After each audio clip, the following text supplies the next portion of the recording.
Vitu hivi ni hatari sana kwa afya yako ya mmeng'enyo wa chakula, kwa maana afya yako ya tumbo, kama utaendelea kuvitumia mara kwa mara.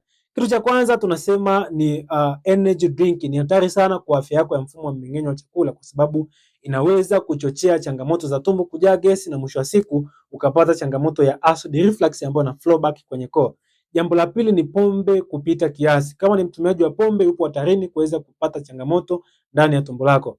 Kitu kingine tunasema ni stress. Stress kupita kiasi inapelekea gut motility kushuka kwa kiasi kikubwa. Kwa hiyo inaweza ikachochea matatizo ya choo kigumu, matatizo ya acid reflux, changamoto za tumbo kujaa gesi na kunguruma.